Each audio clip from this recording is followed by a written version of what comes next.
You're listening to Two Girls, One Crossword. Good morning.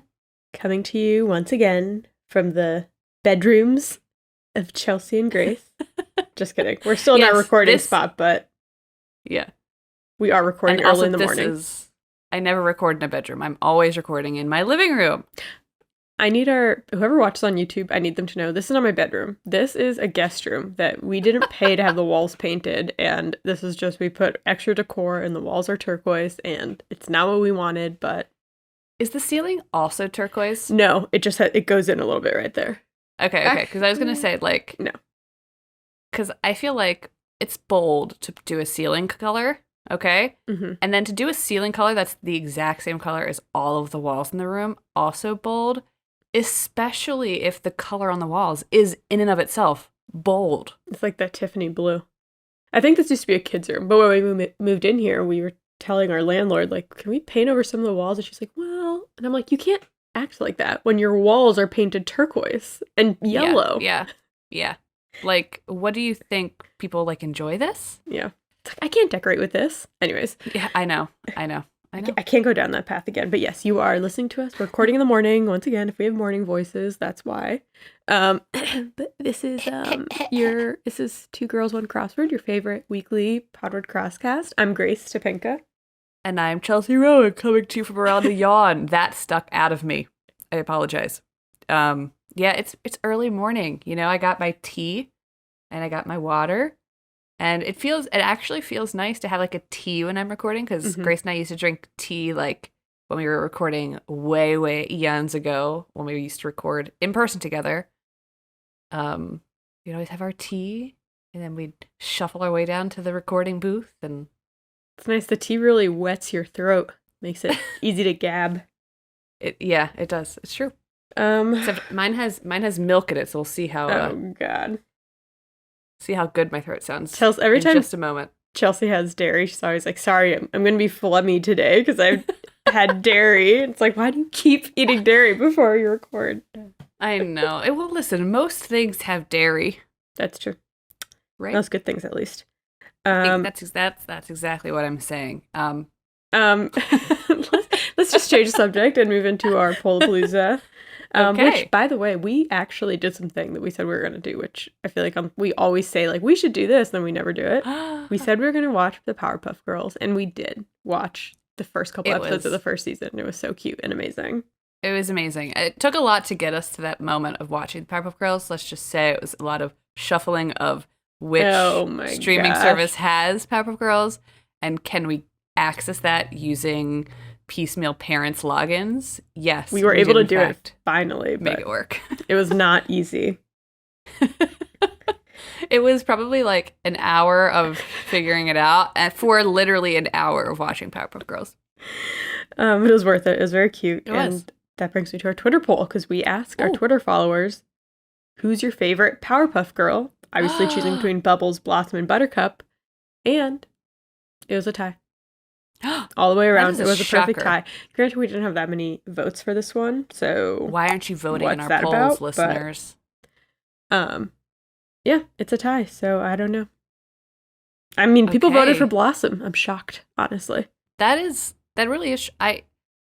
Okay, no shade, but why are you voting for Blossom? On a rewatch as an adult, she is kind of annoying. She is. But unrelated to Powerpuff Girls, someone did comment about our other topic last week, which was the drive-ins, and they said, when I grew up in the 60s, drive-in movies were huge. My dad made us dress up when we went, which I never understood, as we would be in our car the entire time and no one would see us. Oh my God. That's amazing. That sucks. Yes, like the whole point is they're going to be in your car and you can be comfy, but I definitely can see someone's parents being like, no, we're going to the movies. You have to dress up. It's like people used to dress up to be on planes and stuff. Yes, I think people used to dress up to go out to do a lot of things in ways that like we literally would never do anymore. Americans, at least. Don't talk to the French. Yeah. The Parisians. So that reminds me, Grace's topic last week was about drive-ins, obviously, and she mentioned that the first drive-in was from Camden, and then it eventually relocated itself to Pennsauken, New Jersey, which is right where I'm from. I'm from South Jersey originally. I'm not there now. And so, of course, I texted my dad right away because, you know, both my grandparents on his side were like born and raised in Camden. My great-grandmother lived in Camden for a huge chunk of her life. And so he's like, yes, I've been to, but he's been to the Pennsauken one because I don't think the one in Camden actually was like one that you could go to. Yeah. You know, it was in some guy's driveway. He was at the one in Pennsauken, and then this is like all New Jersey shit. Then they moved it somewhere down on Kings Highway. Not that anybody knows where the hell that is. But he went to that one, and he said like it was the thing to do at the time. Oh in the my 60s gosh, specifically. that's so cool. Yeah, and actually, my hometown used to have a drive-in, and it was like one of the oldest drive-ins in New Jersey, and they tore it down before I was born, so I never got to go. And that's it. Sad. That could have been your whole personality, like in high school. It could have been. Yeah, it really could have been. But it wasn't. I didn't have that big of a personality in high school, so. All right. Well, it had been wasted on you anyway. It was, yes. Truly. So that's fun. He had like some fun reminiscing, and he kept sending me old articles about, you know, the various drive-ins that he's been to. So. And you were like, oh God, now I've opened a can of worms. I knew I would. That's so fun though. Yeah. He was excited that I asked. So that's it. Cool. That's it, and that's all. Well, yeah. He's lucky. He is. I have a corrections corner from last week, and nobody wrote to me. Nobody wrote to us about this. I realized it upon editing the podcast. And now that it's time to do the corrections corner, I cannot for the life of me remember why I brought this man up. We were talking about a movie, maybe in our hits and shit sections, and I was talking about Christoph Waltz, the German actor, and I called him Peter Waltz. His name is Christoph Waltz. He's from Inglourious Basterds. He was in Django. That's it. His name is Christoph Waltz. I cringed when I had watched the episode to edit it, and I said Peter. And I was like, Chelsea, pull yourself together, man. Isn't it amazing how we can say things with such confidence that are just like blatantly wrong? But it's like we know the real information, but we could just fuck it up. Yeah. No, I could say whatever I want. Doesn't matter. I know. And if you say it with enough confidence, I will not question you. So there you go. Well, specific people. There are other people that no matter how confident you say something, I will always question you. But Grace is one of those people that if she was like feeling herself and she was speaking with confidence, I'd be like, you literally could pull a fast one over on me. Yeah. You could. Do with that information what you will, Grace. Chelsea, that's just like, I feel like one of the tenets of our friendship is that, especially with other people, we can say things with such confidence that people believe us. Now we don't have the opportunity as much, but trust me, when we worked in an office, we would be like making up little white lies everywhere. And people just, people will believe anything you say. They will. If you say it with enough confidence, and it's, honestly, it kind of gives you a little bit of a power trip, but that's totally fine. Maybe that's just me. I'm like, okay, am I a psychopath? Do you ever have like the intrusive thoughts that are like, you're just out in public, you're like, I could walk up to this person and just say like complete nonsense and no one can stop me. Like I could just do something really weird right now. I have had intrusive thoughts like that, yes. Like there's someone on TikTok who walks around public places and pretends to be like an NPC from a video game. Oh, it's hilarious. It's hilarious.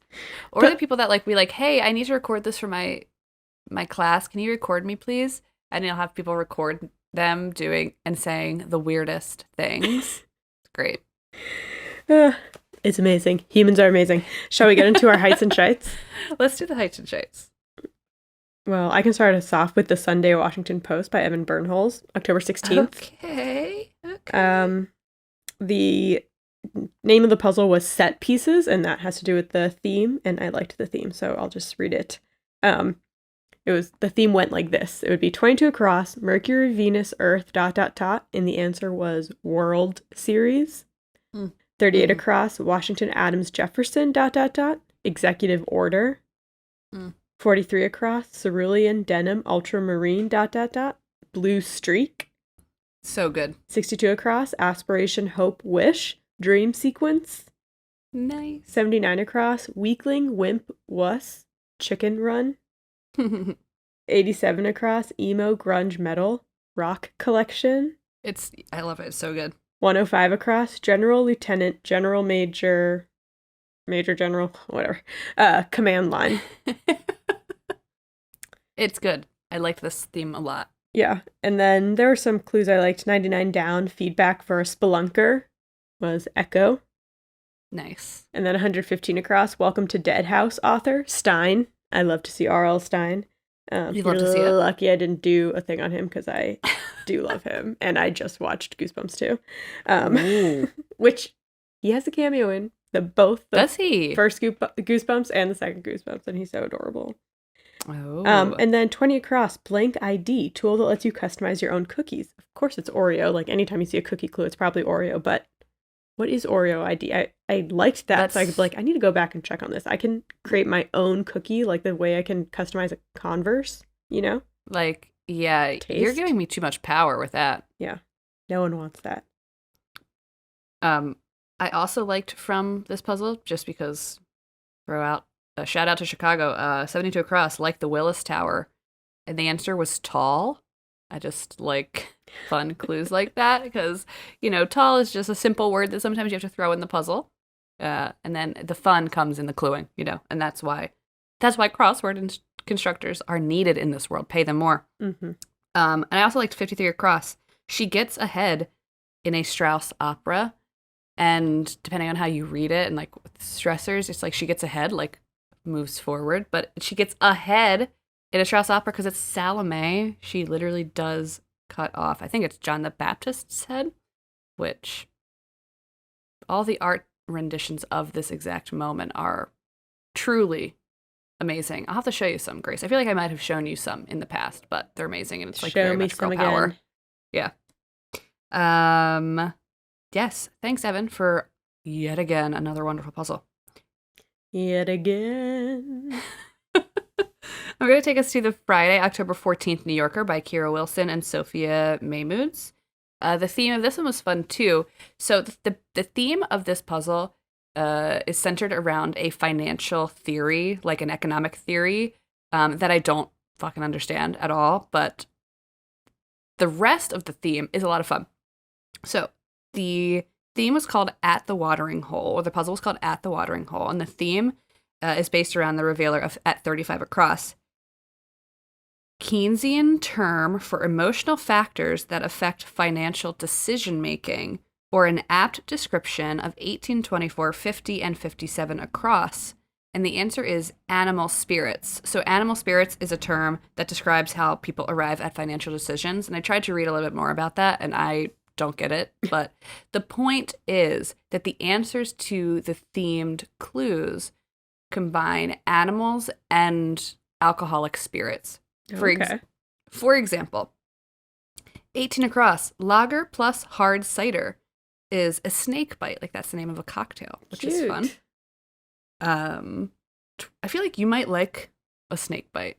Do you like cider? No, not really, because I don't like apples. Oh, that's true. Never mind. I take it back. 24 across, vodka, ginger beer, and lime. Or it's vodka plus ginger beer plus lime juice equals a Moscow Mule, of course. 50 across, rum plus Campari plus lime juice plus pineapple juice plus simple syrup is a jungle bird. And then 57 across, gin plus lemon juice plus honey syrup is bee's knees. Cute. That sounds good. Yes, it does. I'm a big gin fan, as you probably all know. So I thought this was pretty cool. And because all of it's not animals plus alcohol. It's like, what does the cocktail equal if you put all these ingredients together? And that's where you get the animal name. So snake bite, Moscow Mule, jungle bird, bee's knees, etc. And if you're interested in learning about the history of cocktails, listen to episode 22, Agitado Not Stirred, where I talk about the history of cocktails, which is actually an American invention. So suck it, France. We've done something. Also, another topic showed up in this puzzle, and I did not get the episode number for this because I forgot, but and I do try to get the episode numbers, but 45 down, reason not to travel by plane, give a speech, or interact with a clown. Phobia? Phobia. Grace talked about phobias many moons ago. I did. Episode 54. Is it episode 54? Fears and something else. I think it is because I mentioned that in my topic. Not phobia, but I do mention that episode. Interesting. I can't recall what else that episode is about, so there we go. And that is that New Yorker puzzle. Thank you to them. I also have a New Yorker puzzle that I did and enjoyed. Thank you very much. The Tuesday, October 18th by Anna Schechtman. Amazing. 31 across, conversational double down. I said what I said. 36 across, blank roll, toilet paper roll to the British. Loo roll? I didn't know they call it. I mean, that makes sense. Loo roll. It's cute. It is. Yeah, it is cute. 37 across. They need be neither authentic nor married, paradoxically. Real Housewives. Oh my God, that's hilarious. 47 across. 80s video game spinoff. Miss Pac-Man, which we talked about. Yes. 60 across. Digitally snubs. Unfriends. Ooh. I feel like unfriending is like a big commitment to do. And then it's awkward when you unfriend somebody. Okay, I'll give you some context here. I used to be a serial unfollower on Instagram. I was so obsessed with not following more people than followed me because I'm insane. Okay. I'm very much not like that anymore. I think I follow something like 1,500 people and I have something like almost 700 followers. So like I'm very much not like that anymore. But because I was like that, even like as recent as like 4 or 5 years ago, there are people that will sometimes interact with me or message me or comment on my posts or like things. And I'm like, oh, this is hilarious. Like, let me go and interact back with them. And I'm not following them. And it's like, we were close-ish at a point in time. And if I click follow now and you get that notification, it will be so awkward for the both of us, but namely me. Yeah. And so I shot myself in the foot. I really did. So think things through before you hit the unfollow button, folks, because if you ever have to follow that person again, it's going to have to chip at your pride a little bit. Let's just put it that way. I usually will like mute someone, although I haven't done that in a while, but I unfollow. Sometimes I like follow people I don't even remember, then they put like people I don't really know in real life, and then they post. I'm like, who is this B? And then I unfollow them. No, I know. But I do like that unfriend is now like, I mean, unfriend 15 years ago.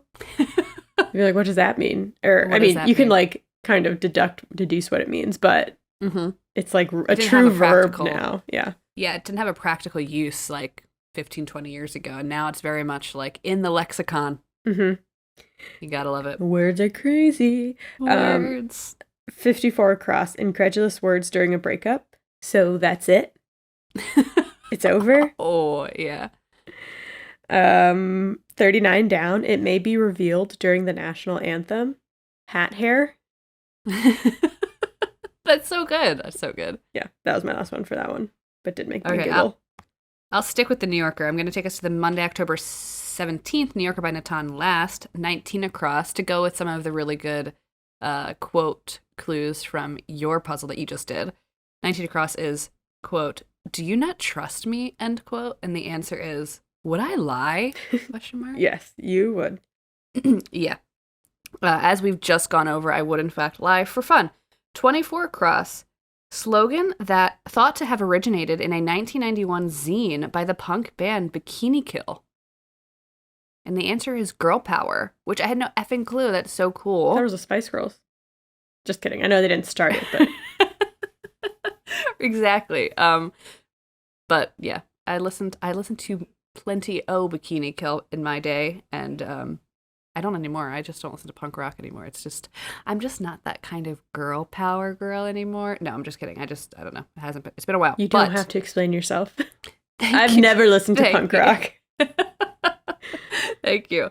But I just liked that came from then. And a zine, no less, from the 90s. It's just like crazy. A vibe. Okay, 29 across. Hamburger's refusal.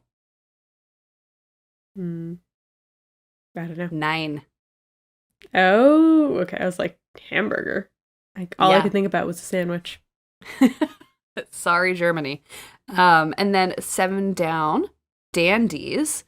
And the answer was macaronis, which, um, if you are thinking about macaronis in relation to Yankee Doodle went to town riding on a pony, stuck a feather in his hat, and called it macaroni, then you would be right.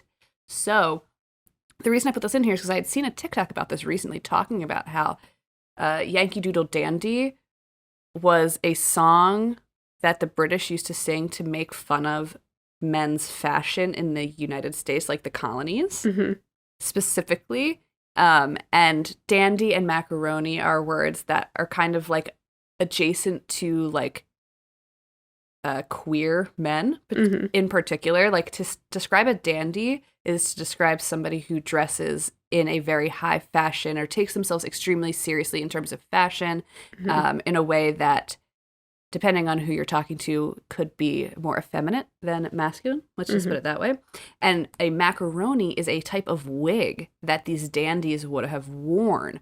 And so the song says Yankee Doodle Dandy stuck a feather in his hat and called it macaroni. So he's saying like the Americans think that they're high fashion, think that they're dandies, but they have no idea what a real macaroni wig is. And so I think that's hilarious. And had a lot of fun with that one. So I wanted to bring it up because I felt like you would like it too. I love how men at that time were literally wearing giant wigs and heels everywhere. I know. Can we bring that back, please? Amazing. We also realized that a lot of the villains in Powerpuff Girls are wearing heels, and they look fabulous. But we did talk about the queer coding of the villains. Yeah, even Mojo Jojo's wearing heels. He really is. And like they look great. They have like a 70s vibe to them though. It's like they're wearing like bell bottoms with like heels under them, and I'm like, let's bring this back. Let's all wear bell bottoms and heels. It's great. Okay, the last two from that Natan last puzzle. 20 down, one being held from behind. The answer is Little Spoon. Cute. Of course. Very cute. And then the last one, I just liked this. 25 down, in a meaningful way. And the answer is pregnantly. Very good. I love that you can use the word pregnant to mean something not having to do with childbirth. Yeah, a pregnant like pause. Whatever. A pregnant pause. It's very good. I did the Tuesday, October 18th New York Times by Dan Schoenholz. Okay. I liked the theme. So it was really long answers across, and then within the answers, different letters were circled. So, for example, 17 across is truthfully ... and the answer was if I'm being honest. And then the circled letters were IMHO, which is, internet slang for if, in my honest opinion. 36 across was secure a seat at the table, say, and the answer was reserve one spot. And so then they circled RSVP. Cute. 54 across, hurry up and make it snappy. And then they circled ASAP. That's fun. And then two other ones that I liked from that puzzle. 29 down, new agey slangily was hippy dippy. Yeah. And then 22 across, trains at a high level, ? And the answer was L's. Shout out to Chicago. Shout out. Love it. I want to talk about the Sunday, October 16th New York Times by Paolo Pasco. Loved seeing Paolo's name. I liked the theme. And I all struggle with themes explanations. So I'm just going to read the theme explanation from the Rex Parker blog because he often succinctly puts it together. For me specifically. Yeah. Okay. So the puzzle was called Terminal Connections. And this is from the Rex Parker blog. 5 different pairs of down answers turn at right angles. So they're in pairs. So you have one that turns left and one that turns right. So Rex says, turn at right angles, one east and one west. And their ends, the ends of these words, their terminals, eventually meet up to make a, quote, connection at 2 circled squares. And these squares at the very end up spelling make ends meet. Also, the horizontal across parts of each pair of theme answers form separate clued answers. Okay, so Examples: 6 down and 14 down. 6 down is baseball pitching style or a weapon. And the only thing that you could fill in for the down, there's only 3 letters, is SID. And I'm like, Sid. And initially I was like, Sid, like, is that like a style of like, oh, he's got a Sid arm? I don't know, like whatever. And so then 14 down, big name in hotels. And the only thing you could fill in was RAM. And I'm like, RAM. And then you're like, oh, RAM is the beginning of Ramada. So you notice that with 14 down, Ramada, it's RAM. And then if you turn west, Ramada finishes. And then if you have 6 down, SID, if you turn east, it finishes to side arm. And so then those answers turn into 24 across, which is old-fashioned letter opener, and it's Dear Madame or Madam. So side arm goes into Dear Madame, and Ramada goes into Dear Madame, and, you know, so there's 3 answers all in one. And the circled letters of that specific answer are M and A. And eventually, if you fill in all of these themed answers, you get make ends meet for the theme of terminal connections. And I'm not going to go through another one of these examples because it's a little convoluted. And I think it helped Grace to see me miming what was going on. And the listeners who are listening on, I don't know, Spotify or whatever, cannot see me miming. But if you haven't done the puzzle, it's a lot of fun. And I'm like, oh my God, that must have been a lot of work to come up with. But overall, very good theme, Paolo. I don't know how these people do it. I had no idea. 15 across, though. This is not part of the theme, just some more things I like from this puzzle. C-worthy, ? And it's SEE-worthy, ? Must watch. People. People C. Yeah. Oh, okay. I just thought that was funny. And then 30 across. This is related to a lot of TikToks we've both been liking recently. I'm going to tell you something huge, end quote. Big news. So we're obsessed with the TikToks that are like friends being like, I've got some tea to spill, you know? And like, there are certain things that your friend will say to you that you know immediately that they're going to spill something. Yeah, it's like, oh, you know who's been annoying me lately? And then it's like, put the car in park, roll up the windows, like, all right, tell me. Turn off the music, yeah. I also liked 84 down, USID ? SSN? Idaho. Oh, cute. Very cute. Yeah, that's what I got from the Paolo puzzle. Wow, Paolo's done it again. He has. The theme was the theme of that puzzle was really the heavy hitter. So I hope you guys take a chance on it. Take a chance on me. Well, I'm done. I hate to say it. She hates to say it. I love to say it. I think it's time we flip the coin. Let's do it. All right, ladies and gents and humans alike, I'm flipping the coin now.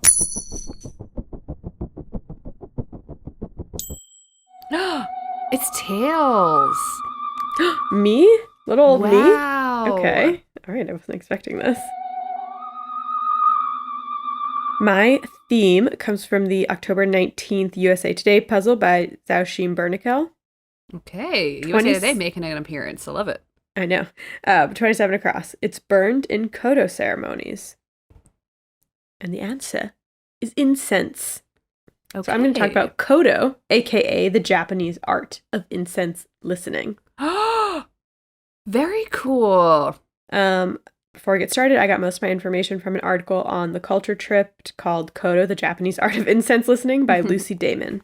So amazing. Let's get into it. A lot about like Japanese practices or just like practices like this in the past in the podcast. So it's nice to keep filling out the catalog. Yeah. We've almost rounded out the 3 classical arts, so we'll get into it. But okay. Okay, I'm so excited. So incense listening. So yes, it is the art of matching scents to incense using your nose, like identifying a specific sense, but also your ears and the rest of your body. That's why it's listening. It's not just about the smell. Oftentimes it's played as a type of game and it's called kodo. And in Japanese, do is a compound that can mean the way of doing something. So there's sado, which is a tea ceremony. And kado, which is flower arranging, also known as ikebana, which you talked about in the Wabi Sabi episode 54, Fears, Flaws, and Holy Walls, which also is the phobia episode. Amazing. Full circle. Yes. So kodo, sado, and kado are the three major classical Japanese arts that any woman of refinement was expected to learn. So. Ooh. You know, you just said that do is like a way of doing things. If you remember from my Aikido episode, Aikido, do, also a way of, martial arts. Anyway, very good. It's all connected. So let's talk about kodo. According to legend, agar wood, which is a fragrant wood often used in incense, first came to Japan when a log of it drifted ashore on Awaji Island in 595 CE. People found the incense wood, noticed that it smelled really good when they put it in the bonfire. They were like, oh, what's this? So then they presented the wood to local officials. But also, incense was introduced to Japan through China in the 6th century, alongside the spread of Buddhism, because Buddhism uses a lot of incense in their ceremonies. So it kind of, through the Silk Road and through trading and just like cultures. Naturally, yeah. Ever since, the burning of incense has played an important role in the practice of spirituality throughout Japan, including in prayer ceremonies, meditations, and religious festivals. It wasn't until the 13th and 14th century that people started making a game of it. So feudal lords, shoguns, imperial court people, they would start like placing wagers and betting on how good their sense of smell was. Amazing. So they would be like, I bet this much money that I can guess like whatever incense you put in front of me. Okay. So then there was that kind of like the rich people were using it as a game. And then in the 16th century, it was like the era of samurai and samurai culture. And samurai culture was heavily influenced by Zen Buddhism. So they would use incense to purify their mind and body before battle. So these days, kodo, and for a long time, kodo, when it first came around in the 16th century, I believe, it was kind of a combination of both. So there's no gambling involved, but there is like a sense of a game because you're kind of competing with other people to see if you can guess the right scent. But more importantly, it's an exercise in mindfulness, and it's a ceremony, and we'll get into like what the ceremony is like. But that's kind of where it came from. But it's not cheap. So fragrant wood chips used in kodo ceremonies, known as koboku, are extremely expensive. They are taken from a tree in Japan called ginkgo, also known as agar wood, which was the legend, but the tree resin contains a high oil content, making it very sought after. 1 gram could be worth several $100s. So it's more expensive is more expensive than gold. But because of its high oil content, it can be used multiple times. Now, they don't always use that wood in kodo. Like you can also, if you're visiting Japan, you can pay to go to a kodo ceremony and they'll use, like sandalwood, cinnamon, more affordable woods. But I feel like if you want to do it for real, so it's expensive. You're saying that agar wood comes from the ginkgo trees? Yes. I didn't realize that. Interesting. You know about the ginkgo trees? Yeah, I just know of them. Yes. I know about agar wood. I knew about ginkgo trees. I didn't know that they were like, they're holding hands, best friends, like, hey. They're BFFs. All right, so how do you play? There's a lot of different versions, but the beginner's version of the game, known as Sanshuko, typically involves 3 types of incense. Guests must decide whether any of the aromas match, whether they all match, or whether they're all different. So you kind of smell 3 different incense things, and you're either like, okay, the first and third incense are the same, or they're all different, or the first and second are the same. As the game gets more advanced, more aromas are added into the lineup, and sometimes you're guessing a combination of aromas. Like I watched a video where it was the master said these are the 10 possible scents that we're using, and then she mixed like 2 of them, and you kind of had to guess like what the mixes were of each cup that you smelled.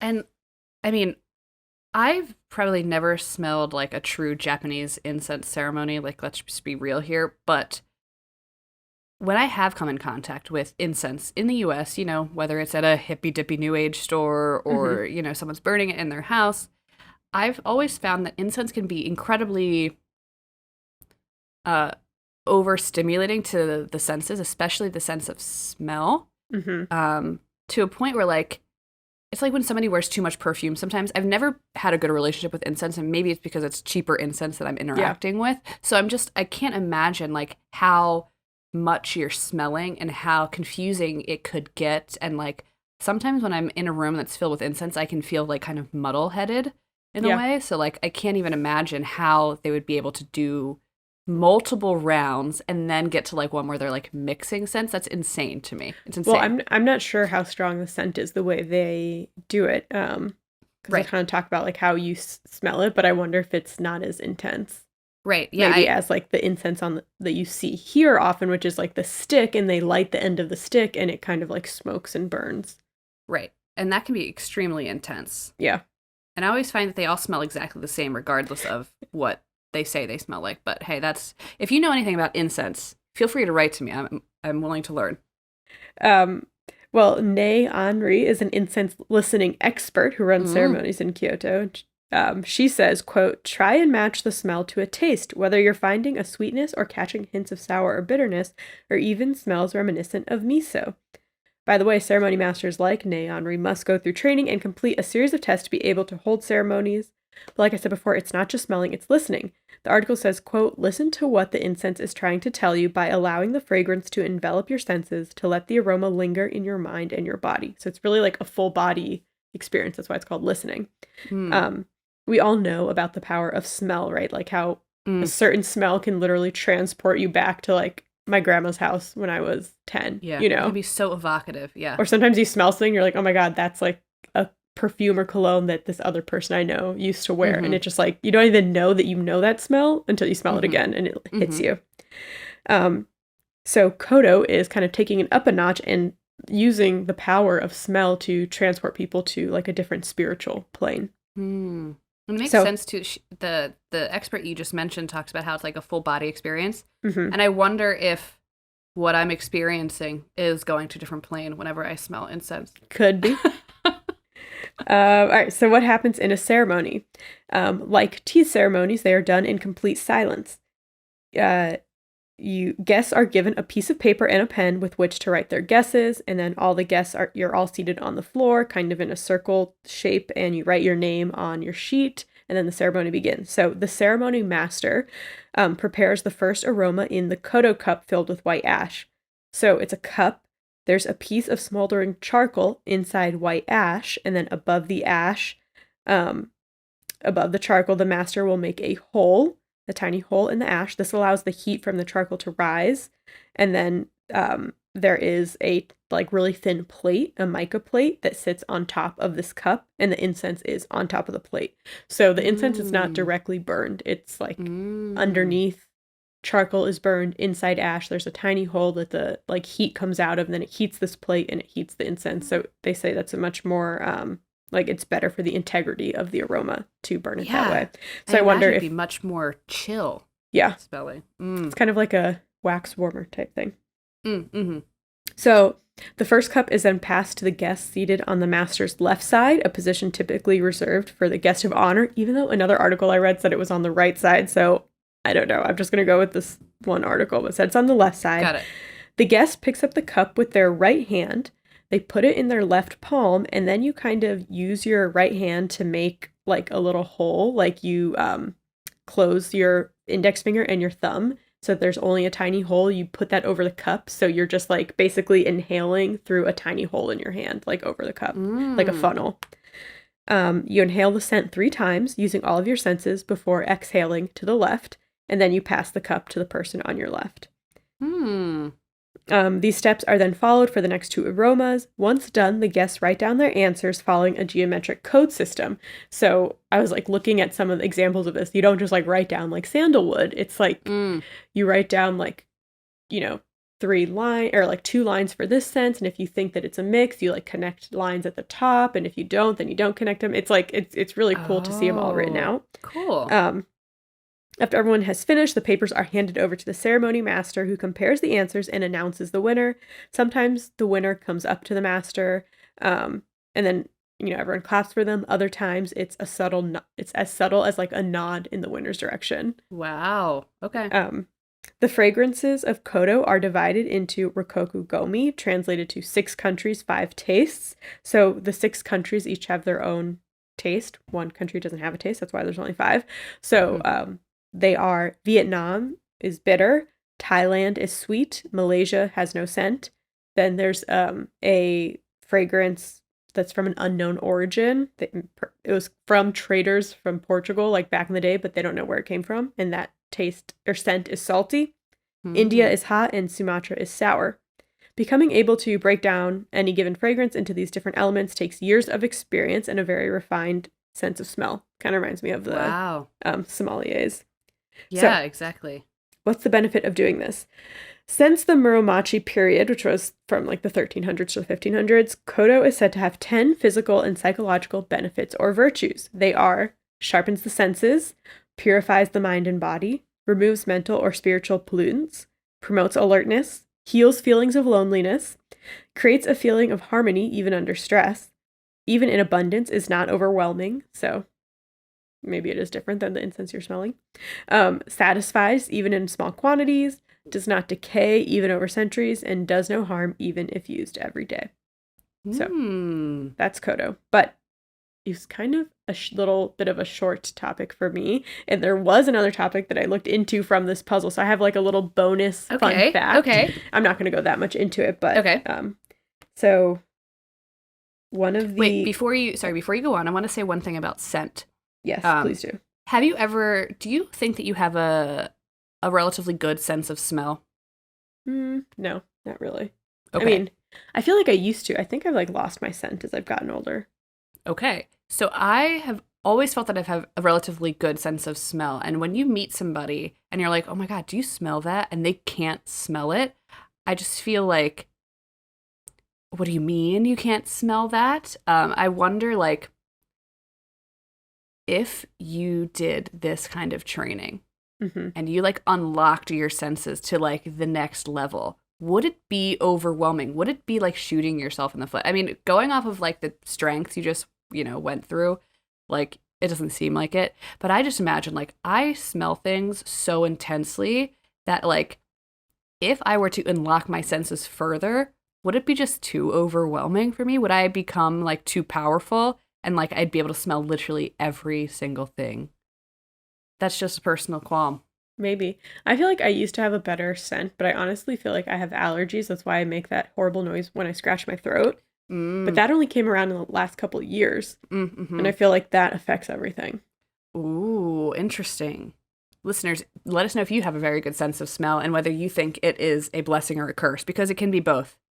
Yeah. Sometimes you're like, oh, I can smell the trash from 8 miles away, but then, who knows? Who knows? Yeah, I'm fine with my level of scent currently. Okay, so my little bonus topic is from the same USA Today puzzle. Okay. 61 down, one of 26.2 in a marathon. And the answer was mile. So I'm going to just, a little fun fact from an article on history.com by David Madison. Why is a marathon 26.2 miles? Yes. So it's kind of a funny story. That's why I wanted to talk about. Okay. The first organized marathon was in Athens at the 1896 Olympics. And the idea of the marathon was inspired by the legend of an ancient Greek messenger who raced from the site of Marathon to Athens, a distance of about 25 miles, with the news of an important Greek victory over an invading army. After making this announcement, the exhausted messenger collapsed and died. So to commemorate his dramatic run, the distance of the 1896 Olympic marathon was set at 25 miles. For the next few Olympics, the length of the marathon remained close to 25 miles, but at the 1908 Games in London, the course was extended, allegedly to accommodate the British royal family. So, as the story goes, Queen Alexandra requested that the race start on the lawn of Windsor Castle. Some people say it's so that the littlest royals could watch from the window of their nursery, and finish in front of the royal box at the Olympic Stadium, a distance that happened to be exactly 26.2 miles. It ended up catching on, and by 1921, the length of a marathon was formally standardized to 26.2 miles. Oh, of course, my it's God. really kilometers, so that's why it's like so weirdly specific in miles, but oh my God, that's hilarious. Just made me laugh. And of course, the British. And I'm like going into my freaking British knowledge here. I feel like, is Queen Alexandra the mother or the grandmother of the late Queen Elizabeth. Like, would Elizabeth have been there watching? I don't know. No. I think it's too long ago. 1908. Well, how old was she? No. When did she take the throne? Okay, but she's only 100, so right? Or she was only like in her 90s, so it's not. It must have been her grandmother. Yeah. Okay. So it would have been her dad, her father, watching from the windows. Anyway, fun. I love a good fun fact like that. Very good. My topic comes from the Friday, October 14th New Yorker by Kira Wilson and Sophia May Moods. 19 down. Midriff bearing swimsuit. Bikini. Cute. We're talking about the bikini. Before we hop into bikinis, I'm going to give you the briefest of brief intros on swimwear overall, because like many of the topics we cover, like the history of swimwear is long and complicated and deep. And honestly, it depends on the era, the culture, this like the societal and religious like mindset of a people at any given time, right? So I'm just going to give you some examples of like various swimwear or like bodywear for swimming throughout history, just to give you like an idea of how it could change depending on what the hell was going on. In classical antiquity, so we're talking like ancient Rome and Greece, swimming was either done in the nude or you would just wear whatever you were wearing under your clothes, your underwear, okay? In the Renaissance, swimming was actually like discouraged because it was like the morality of swimming was questioned. Oh my God. That's crazy. And then you get to the Victorian... During the Renaissance? During the Renaissance. Okay. Well, I mean, okay. It must have been really dirty during the Renaissance. Right? That's like right after like the Dark Ages in Europe. Yeah. Lots of corpses. Yeah, imagine... So this is like post-Black Plague. Imagine someone's like post-Black Plague painting like, or like sculpting... I don't know, the David statue. And they're like, hey, you want to go for a swim after this? And you're like, sorry, just 100 years ago, I saw them throwing dead bodies into that river. I don't know if that's something I want to be doing. Yeah, that's the Renaissance. And then fast forward to the Victorian era, swimwear was of a style of the outer clothing at the time. So like essentially what you would wear like out on like a cold winter day, you might wear swimming.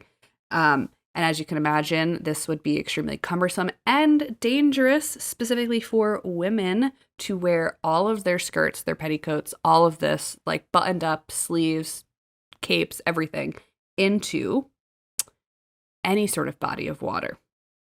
And then it was the early 20th century is when swimming was finally regarded as a legitimate leisure activity, and clothing started to be made specifically for the act of swimming.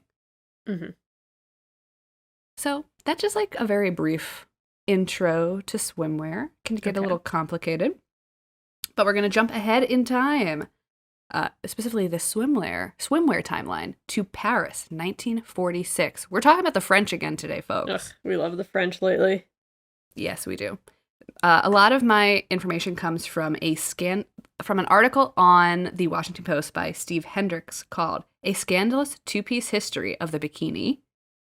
And yeah, we're starting in Paris, 1946. 1946 marks the end of World War II and a time of freedom for Paris, specifically having been recently liberated. Louis Riard, who was a former engineer turned designer, held a poolside photo shoot on July 5th, 1946 at Piscine Molitor, which is a popular Parisian swimming pool. The model was one Madeleine Bernardini. She was 19 years old. She was a adult dancer from Casino de Paris and was the only model that Riard could find willing to expose so much skin. The outfit she wore consisted of 4 small patches of fabric strung together with ties. This was a big deal. We're going to get into that. So you might be thinking like, okay, 1946, bikini. This is not the first time a 2-piece bathing suit existed, and you'd be right. Hollywood icons and pinup models had long worn 2-piece bathing suits, which it's evident because you could see it in like pinup magazines, or like the GIs would bring home their trunks and they'd have like little, cigarette cases with pinup models taped to the inside of it. And they're wearing 2-piece bathing suits. But the important thing that Riard did was he liberated the belly button. Okay, because before 2-piece bathing suits, even if it was like a bra and like some sort of bloomer type thing at the bottom, they always covered the midriff. You'd only have about an inch or so of skin showing between the bottom of the bra and the top of the bottoms. This is like a high-waisted thing, okay, which are kind of in style. They were definitely in style a couple years ago. So Kelly Kaloran Ben Simon, she recorded the history of the bikini in, quote, the bikini book, and she said that the last inch of midriff was the fashion's final zone of contention. Benison says, quote, we had seen Jane Mansfield and a lot of other actresses wearing 2-piece bathing suits, but never with the navel showing. That was the scandal. The navel was novel, okay? Nice. Thank you. The age-old question arises here. Was this the first ever bikini? Was Riard's bikini the first ever bikini, or did the 2-piece bathing suit showing the navel exist before Riard? There is some evidence suggesting that female athletes competed in 2-piece garb in ancient Greece and Rome, but if you think back to what I talked about before with like my brief intro to swimwear, they were just swimming either in the nude or in their undergarments, so it's likely that they were just swimming in their underwear. But yeah, so then let's move on. But aside from that, according to the Washington Post, quote, the history of women's bathing costumes is one long cover-up. Victorian women who dared to bathe in public did so in long smocks that were only distinguishable from their daily wear by the fact that they were dripping wet, end quote. Imagine showing up to the beach in a ball gown. Amazing. Power move. Power move. So basically, women swimmers went to extraordinary lengths to conceal themselves at the beach. And I found an interesting anecdote in a Slate article titled History of the Bikini. Women, here's a quote, women wore voluminous bathing costumes and even made use of a peculiar Victorian contraption called the bathing machine, essentially a small wooden or canvas hut on wheels. The bather entered the machine fully dressed and donned her swimming clothes inside. Then horses, or occasionally humans, pulled the cart into the surf. The bather would disembark on the seaside, where she could take a dip without being observed from the shore. Oh my God, dramatic. The drama. Oh my God. This is all because, puritanical thoughts about women's bodies. But, at least the ladies did what they had to do. They got to swim. Yeah. So part of the reason women stopped swimming in full dresses and using a bathing machine was due in part to professional women swimmers. At the 1912 Olympic Games in Stockholm, women's swimming was introduced to the Games. So it was the first time women's swimming had been introduced to the Olympics. And at the same time, a wool clothing maker from Portland, Oregon, named Carl Janssen began marketing a sleeveless one-piece that left the legs bare, but you could also buy arm sleeves and stockings and a cap that matched your bathing suit.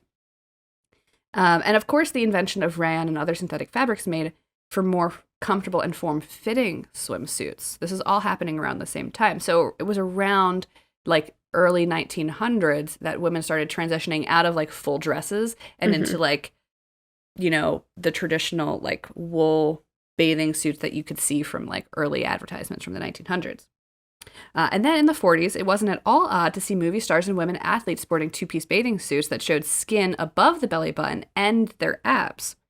These suits from the 40s usually consisted of a structured halter top, a modest bottom that covered the navel, hips, and butt. Film stars like Ava Gardner, Rita Hayworth, and Lana Turner were all wearing 2-piece bathing suits, and you could frequently find 2-piece bathing suits on American beaches. But why were the inches of skin above the belly button so much less controversial than those below it? Can you guess why? I don't know. We've talked about this recently. Oh, happy trails? Nope. No. It is. Listeners, we haven't actually talked about happy trails recently. I mentioned it in an episode once. Someone right. clued it and it made me laugh. You're right. We have talked about the Hays Code, however. So, yes. Okay. So the Hays Code was huge in like the 30s and the 40s, and the codes allowed, so in films and TV, you were allowed to have 2 pieces, but you had to cover the belly button. And so when you have representation of two pieces on television and in movies where people are wearing two pieces, but the belly buttons are covered, you wouldn't dare also show your belly button off the screen. Okay. So yeah, like I said, the navel was novel. Riard, who was once an automotive engineer, left that work to work in his mother's lingerie business. And as the World War II came to a close, he and another designer were in a race to create the world's smallest swimsuit. His rival was a man named Jack Heim, who also invented something akin to the bikini, and he called it the Atom.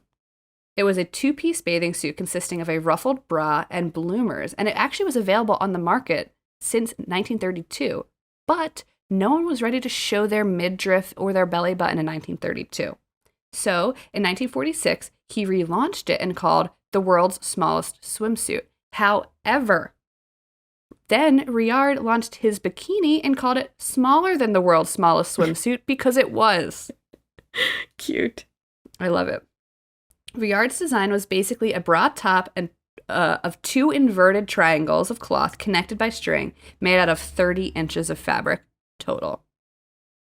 And he knew that he was going to get bad press. So, as an allusion to the headlines he knew he would generate, he printed newspaper type across the fabric.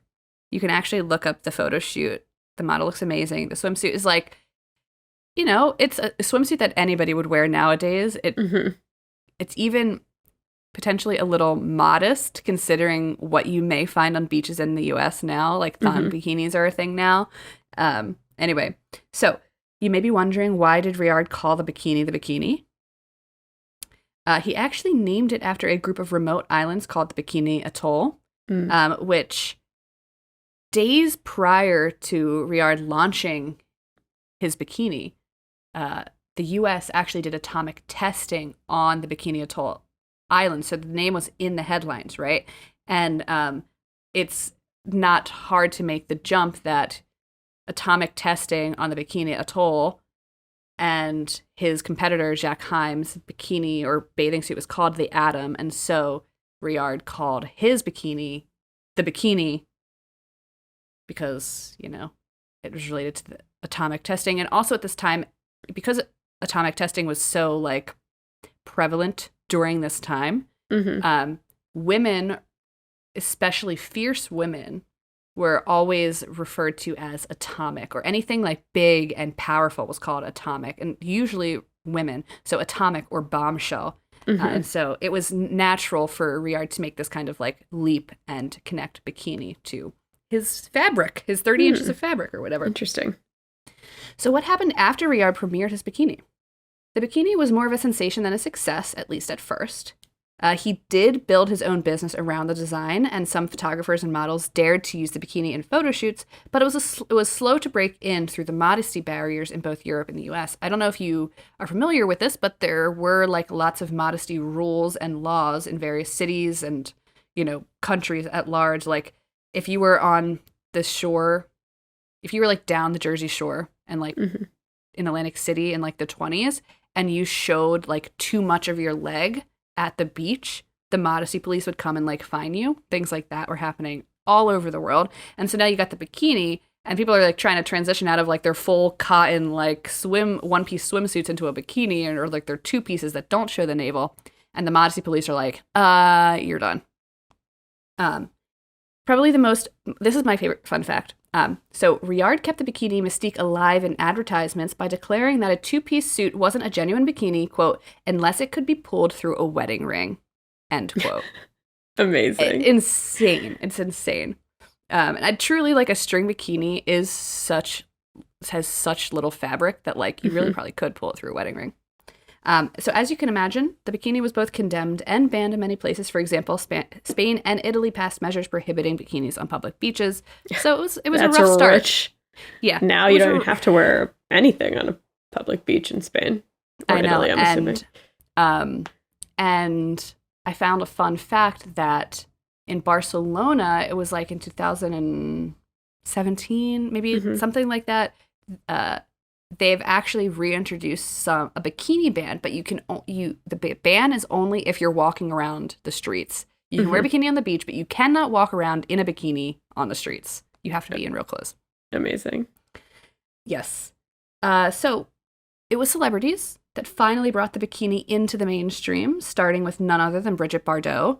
6 years after Bernardini was the first girl in a bikini, Brigitte Bardot starred in the film The Girl in the Bikini, in which she famously wore a bikini. It's, famous. The photos from that film are famous. Brigitte Bardot is an icon. Then in 1962, Ursula Andress premiered as the original Bond girl in Dr. No, in which she strode up from the surf in a bikini.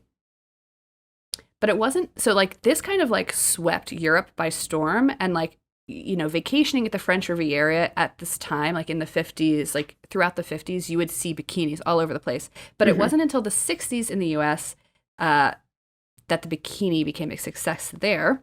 The 60s represented a time of youthful liberation, bringing the bikini en masse to US beaches, thanks in part to various pop culture moments.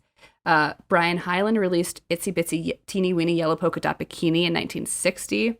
And then the famous genre of teenage movies from the 60s, these teenage beach blanket movies that starred former Mouseketeer Annette Funicello and Frankie Avalon. They were wearing bikinis in those movies. Actually, Annette was like, I need to distance myself from being a Mouseketeer, and I only want to wear bikinis in my beach movies. And the producers were like, this is kind of crazy, but let's fucking do it. And so she did it. In 1964, Sports Illustrated published a swimsuit issue in which the woman wore a white bikini on the cover. And then in 1965, a woman told Time magazine it was, quote, almost square not to wear a bikini. And in 1967, Time wrote that, quote, 65% of the young set had already gone over to the bikini side, that is. And I think all of our listeners are dying to know, what the heck did Emily Post think of all this bikini wearing? Yes. So if you're curious about who Emily Post is, or if you want to learn more about, formal, quote, etiquette, you listen to episode 99, Play by the Rules. So this is what Emily Post said about bikinis. God rest her soul. Quote, it is for perfect figures only, and for the very young, end quote. And that's bikinis. And I wanted to end on that quote because fuck Emily Post. But, yeah. And, more recent designers, like, there was a period of time, and all women know what I'm talking about, essentially, where designers marketed bikinis or just skimpy clothing in general to a very specific body. And if you were outside of that body, it essentially was not made for you. Whether they didn't run your size in the store, or if they did have your size in the store, they didn't craft it correctly for the type of body fit that you may or may not have had. But now, thanks to like the body positivity movement, there are so many more options, especially for so many different types of bodies, and designers are proactively trying to be more inclusive, especially in advertising and marketing. It's not perfect. It's not perfect by any means. But the fact that we even have designers being like, yeah, anybody can wear a bikini is very, very different from even 5 years ago. So, I call it a step forward. I'm not going to say it's progress necessarily, but it is in fact a step towards that. Something. But yeah. Amazing. That's bikinis for you. I just love that he's like, you have to be able to pull through a wedding ring. And I'm like, oh my God. Fun. I'm at a phase in my life now where I wear like a long sleeve bathing suit because I don't want to get sunburned. I know. And we've talked about sunburns on this podcast, so check out that episode. You should also not want to get sunburned. If I was tanned, forget about it. Forget about it. I actually just watched a TikTok about a girl who, well, I mean, I've seen many of these, but people who do self-tanning to contour. I'm like, I wish I was that bold. And by bold, I mean like, I'm just not brave enough. I feel like I would fuck up the contour and then I'd be stuck with it for months. Yeah. I have fake tanned before. I just like can't get over the smell. I hate the smell. And like there's all these things that are like, this doesn't have that smell, but it does. And the smell is horrible. So I've just agreed to, or decided to not even think about ever being tan. To accept our pale skin and just work with our wardrobe. Yeah, it's much easier now in Chicago than in Miami. I was like the only pale person, but anyways, not to get into that. Well, that was fun. If you want to go to the beach, too bad it's October. But I guess we'll have to go to Miami. Yeah. Although, oh God, I don't think I could ever wear a bikini in Miami. I just know that, like, No, you could. well, I know I could, but like, one, you have your own complex about being the palest person in Miami, but like, we've talked about this, about me trying to go to the club in Miami and like, what would I even wear? Like, Okay, but there's Miami, a vibe. Yeah, but there's all different types of people in Miami, and also there's a lot of tourists on the beach, so it's not like everyone there is a Miami local. True. Okay, maybe next time we record, Grace and I will record live from Miami Beach. Like, hey everyone, hope you don't mind the sound of the waves crashing. And Chelsea reapplying her 50th coat of sunblock. Like you may hear an aerosol can spraying off. Until then, though, thanks for listening, everyone. Yes, and until next time, make sure you keep curious out there, and we will be back again very soon. But please keep in touch. Yes, you can find us on Twitter at The Good Eve Girls. Or Instagram at The Good Evening Girls. Or TikTok at The Good Eve Girls. Come on down, come say hi, and we'll say hi back, probably. Maybe, if you're lucky. If you're lucky. Okay, kids. Goodbye. Bye.